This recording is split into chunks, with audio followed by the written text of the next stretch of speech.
Hey everyone, and welcome as we continue our study through the book of Acts, looking at the establishment of the church and looking at the New Testament. We're going to continue this all the way through Revelations and and study just the New Testament church in chronological order, just the things that they struggled with, the things they went through, and the teachings that they had. And today we're looking at the believers praying or pray for courage. If you listen to yesterday's lesson and reading, then we looked at Peter and John before the council, and at the end, they were threatened and warned not to go out and preach in the name of Jesus, talk about Jesus anymore, and so they they went and we're going to see what the aftermath of that, because they basically told them, look, we're going to do this. You may not want us to, but we're going to. And so, excuse me, I'm still getting over this head cold, and if I stopped every time I coughed, then it'd take me 10 hours to record one of these. So please just bear with me as I get through this. But today we're looking at the believers pray for courage, and so today we're going to be in Acts 4 verses 23 through 31. I'll read through this one real quick. It's a shorter section. It says, as soon as they were freed, Peter and John returned to the other believers, and told them what the leading priests and elders had said. When they heard the report, all the believers lifted their voices together in prayer to God. O sovereign God, creator of heaven and earth, the sea and everything in them, you spoke long ago about the Holy Spirit through our ancestor David, your servant, saying, why were the nations so angry? Why did they waste their time with futile plans? The kings of earth prepared for battle. The rulers gathered together against the Lord and against the Messiah. In fact, this has happened here in this very city, for Herod, Pontius Pilate, the governor of the Gentiles, and the people of Israel were all united against Jesus, your holy servant, who you anointed. But everything they did was determined beforehand according to your will. And I love these last few verses, and so pay attention to these, and we'll talk about them a little bit, because I think this is the difference now. Well, one of the differences we see now between Christianity back then and Christianity now. They're confronted with persecution and threats, and they respond much differently than I think we do today. And we'll look at that. So pay attention. And so they say, and now, Lord, hear their threats, and give us, your servants, great boldness in preaching your word. Stretch out your hand with healing power.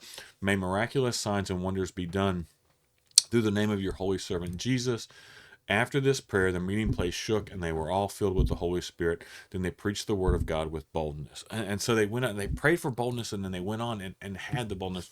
And that's what I love about this. And I'll come back to it. I'm going to leave these verses up here for you to look at, but we'll hit the notes real quick. But I'm going to come back to this and talk about this a little, because I think this is one of the big differences between what we see in the church today and what we see in the church back then. And so the believers heard the report, right, that the leaders had threatened to, and commanded them to never speak about Jesus again.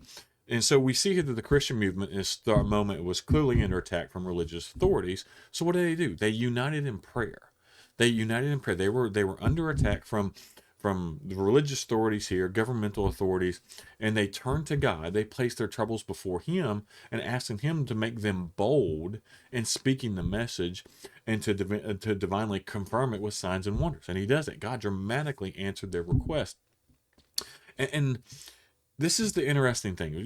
My most recent example, I think, of this is COVID, right? When when COVID happened, right, there was the lockdowns, right? There was the ask, and in some states, yeah, there was it was they was enforced by law that you couldn't meet and stuff like that. But there was others where it was just a simple request. Hey, let's not do this. Let's try for the safety of others.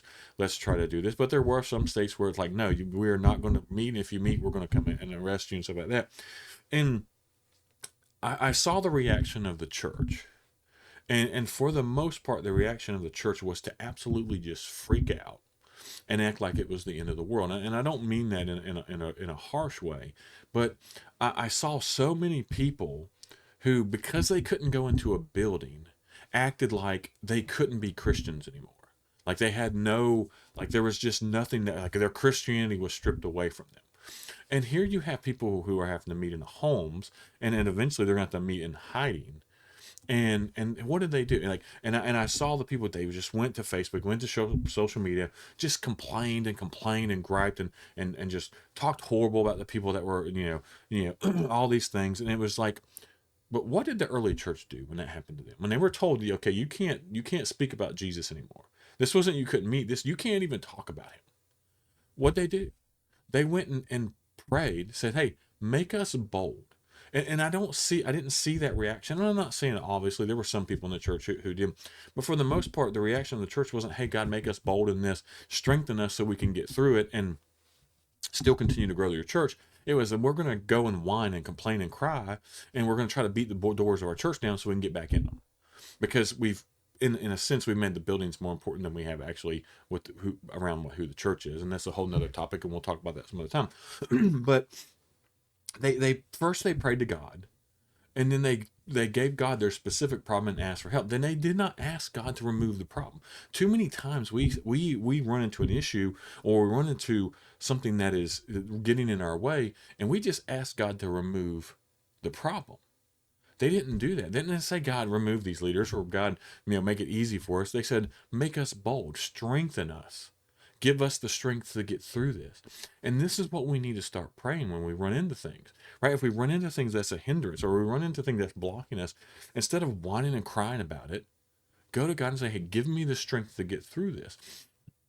And so we need to follow this model when we pray, right? When we ask God to remove, and we may, I'm not saying there's anything wrong with asking God to remove problems. I don't think there's anything that, but we need to confront the fact that there's a good possibility. If you look at the early church, very rarely did he remove their problems. He just gave them the strength and the ability to get through it. And so we've got to recognize that often he will leave a problem for us, but it's going to give us the strength and courage to deal with it. And I think that increases our faith, right? If I think honestly, and again, I'm not trying to too hard on American Christianity, but I think that's part of the problem with American Christianity today is we really don't have, we've lived in a comfortable, easy Christian environment, right? We haven't had a real persecution, right? We haven't had anything like what others have seen. And so when the little bit of inconvenience happens for us, that makes it, then we're going to we're going to fly off the handles. And you look back at what they had to go through and what they went through, and it's 100 times worse than what we've ever had to. And so we've got to recognize that increases our faith. I think that increased their faith. God gave them the strength to do that. And so the thing to hear is that the boldness that they prayed for, it's not some reckless impulsiveness, right? Just being bold, I'm going to go out there and be. No, it was a boldness that required courage to press on through your fears and to do what you know is right. And I think that's where we've got to learn to do this. So many times we make excuses, we sit back and we just let things happen. It's like, oh well, that's just the way it is. And it's like, no, all right, we can change things, right? We can do the right thing. And if we see someone not doing the right thing, we can speak up and do the right thing. And then we can be bold into those who may push back against us and stuff, and trust that God's going to give us the courage to do it. And so how can we be more bold, right? So how can we be more bold? How can we do this? How can we have the same mentality that the early church did? And instead of just whining and asking for the things to be good, say, hey, just give me the strength and the boldness to get through this. One, we need to pray for the power of the Holy Spirit to give you courage. That's another thing we need to learn to tap in, I guess, to the power of the Holy Spirit more and realize that the Holy Spirit lives in us. We've got to look for opportunities, right? In our families and in our neighborhoods to talk about Christ, to boldly do that. And realize that rejection, discomfort, social discomfort, and embarrassment are not necessarily persecution, right? I think sometimes it's like we run into rejection, or people don't, or people say mean things about us and like, oh, well, we're being persecuted because they said no. And that's just part of being a Christian, is people are going to say bad things about you. It's just, it's part of being life. And that's not part of just being a Christian, it's part of life. And so, we got to realize that that's not persecution. And for the most part, like most Christians in the United States have not been persecuted and never have been. All right, there may have been some inconveniences for us and some things like that, but the American church really has not seen persecution, and we need to make sure we don't diminish those who are truly being persecuted in other countries by acting like because someone didn't like us, or someone tried to keep us from meeting during a pandemic, that we were being persecuted. We weren't.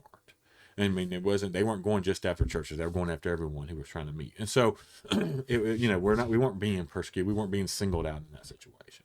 And the last one is start where, like for being bold, is start where you are by being bolder in small ways, right? You don't have to come out with this some grand gesture and some grand thing to do there. You just, all you've got to do is just do it in small, find the small things, a daily small way, things of ways of being bold, and you can do that. And so, um, we see there that, and I talk about that after the prayer meeting, the place shook and they were all filled with the Holy Spirit and they preached the word of God. God answered their prayer. Now, this is one of those times where God answered their prayers immediately, man.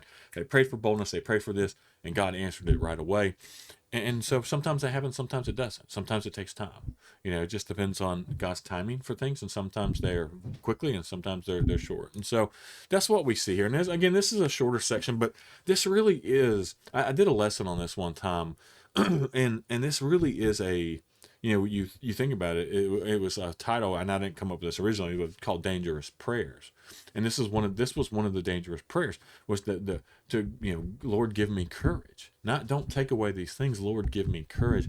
And we need to start doing this. We need to pray for the courage to spread the message of God in a Christ-like manner, right? Not the courage to be confrontational and be, to cause problems and just to not be productive in our evangelism, but to truly have the courage to spread to Christ and be Christ-like, even sometimes when that may, not go into the norms of society and stuff like that. And especially if we ever get into a situation where we are being persecuted. So I hope this reading was helpful. I hope the little notes and Devo was helpful around this as well. Again, if anyone has any questions, they're more than welcome to reach out. And we can study and dive deeper into the subjects as well. But I really appreciate everyone taking the time to listen to these. If you haven't shared them. If you haven't shared them, share them. And as always, I appreciate everyone for watching.